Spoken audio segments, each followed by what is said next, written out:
Space warfare, अगला युद्ध जमीन पे नहीं, अंतरिक्ष में होगा। शीत युद्ध के दौरान दुनिया ने स्पेस रेस देखी थी, लेकिन आज की दुनिया स्पेस वॉरफेयर की दहलीज पे खड़ी है। सैटेलाइट्स, जो कभी वैज्ञानिक खोज के प्रतीक थे, अब आधुनिक सेनाओं की रीढ़ हैं। संचार, नेविगेशन और खुफिया जानकारी इकट्ठा करने का नियंत्रण अब अंतरिक्ष के विशाल विस्तार में प्रभुत्व पर निर्भर करता है। राष्ट्र जद्दोजहद कर रहे हैं, उन तकनीकों में भारी निवेश कर रहे हैं जो उन्हें सबसे ऊंचा स्थान दे सकती हैं। क्या अगला युद्ध जमीन पे नहीं, अंतरिक्ष में होगा? और कौन है जो अंतरिक्ष पे अपना नियंत्रण जमाना चाहता है? हम कभी सितारों को एक्सप्लोरेशन के सपनों से देखते थे, लेकिन अब अंतरिक्ष आधुनिक युद्ध का अभिन्न अंग है। सैटेलाइट्स और कम्युनिकेशन नेटवर्क्स का नियंत्रण एक स्ट्रैटेजिक बढ़त देता है। यूनाइटेड स्टेट्स अभी भी सबसे आगे है, लेकिन चाइना उसे चुनौती दे रहा है। दूसरे देश भी अंतरिक्ष आधारित सैन्य क्षमताएं विकसित कर रहे हैं। इस नए तरह के संघर्ष के हथियार जितने सोफिस्टिकेटेड हैं, उतने ही भयानक भी। एंटी सैटेलाइट वेपन्स या एएसएटीज एक भयावह वास्तविकता है। राष्ट्र ऐसी तकनीकें विकसित कर रहे हैं जो दुश्मन के उपग्रहों को कक्षा में नष्ट कर सकती हैं, संचार, निगरानी और नेविगेशन सिस्टम को पंगु बना सकती है। सैटेलाइट जैमिंग और साइबर अटैक्स आम होते जा रहे हैं, उन सिस्टम को निशाना बना रहे हैं जिन पर आधुनिक सेनाएं निर्भर हैं। हाइपरसोनिक मिसाइल्स, जो ध्वनि की गति से कई गुना तेजी से यात्रा करने में सक्षम हैं, युद्ध के एक नए युग का प्रतिनिधित्व करते हैं जहां पारंपरिक सुरक्षा बेकार हो सकती है। स्पेस सिर्फ ब्रूट फोर्स के बारे में नहीं है, ये जानकारी के बारे में है, अपने दुश्मन से बेहतर युद्ध के मैदान को देखने और समझने के बारे में। सैटेलाइट सर्वेलेंस और रिकॉनेसेंस आधुनिक सैन्य रणनीति के लिए महत्वपूर्ण हैं। देश अंतरिक्ष से वैश्विक गतिविधियों पर नजर रखने की अपनी क्षमता में सुधार करने का प्रयास करते हैं। Space based missile defence systems विकसित किए जा रहे हैं, दुश्मन के मिसाइल प्रक्षेपण को रोकने के लिए सोफिस्टिकेटेड सेंसर्स का उपयोग करते हुए।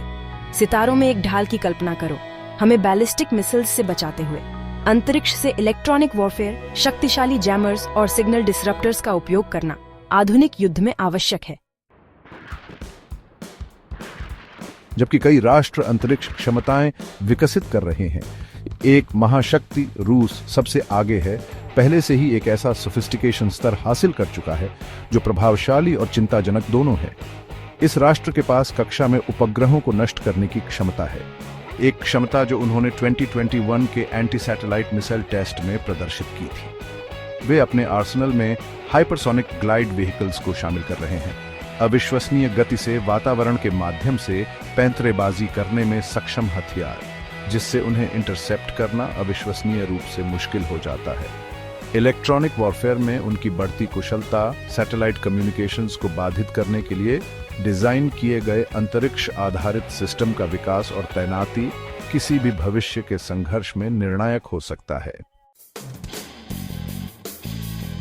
युद्ध के बदलते परिदृश्य को पहचानते हुए यूनाइटेड स्टेट्स ने 2019 में सेना की एक नई शाखा के रूप में स्पेस फोर्स की स्थापना के साथ एक महत्वपूर्ण कदम उठाया। हालांकि चाइना उनके बिल्कुल पीछे है, अपने अंतरिक्ष कार्यक्रम में भारी निवेश कर रहा है। Advanced satellites, anti satellite weapons and hypersonic missiles विकसित कर रहा है। उनका लक्ष्य स्पष्ट है, अंतरिक्ष में अमेरिकी वर्चस्व को चुनौती देना और अपने रणनीतिक हितों को सुरक्षित करना। अंतरिक्ष के बढ़ते महत्व को पहचानते हुए अन्य राष्ट्र भी अपने सैन्य सिद्धांतों में अंतरिक्ष क्षमताओं को एकीकृत कर रहे हैं। दुनिया अंतरिक्ष सैन्यीकरण के एक नए युग में प्रवेश कर रही है। स्पेस वॉरफेयर सिर्फ सैन्य श्रेष्ठता के बारे में नहीं है, यह वैश्विक शक्ति गतिशीलता के बारे में है। जो राष्ट्र अंतरिक्ष को नियंत्रित करता है, वह विश्व व्यवस्था को आकार देगा। संधियां विकसित हो रही तकनीकों के साथ तालमेल बिठाने के लिए संघर्ष करती है। स्पष्ट नियमों की कमी संघर्ष के जोखिम को बढ़ाती है। क्या अंतरिक्ष संघर्ष का एक और अखाड़ा बन जाएगा, या हम शांति और खोज के लिए सहयोग करने का कोई रास्ता खोज सकते हैं? हमने अंतरिक्ष अन्वेषण के शुरुआती सपनों से यात्रा की है, एक ऐसे वर्तमान तक जहां ब्रह्मांड एक युद्ध का मैदान बनता जा रहा है। प्रौद्योगिकियां खतरनाक गति से विकसित हो रही हैं और दांव इतने ऊंचे कभी नहीं रहे। क्या अंतरिक्ष युद्ध एक अनिवार्यता है या हम ब्रह्मांड में शांति बनाए रखने का कोई रास्ता खोज सकते हैं? नीचे कमेंट्स में अपने विचार शेयर करें और स्टोरी ब्लॉग्स को सब्सक्राइब करें।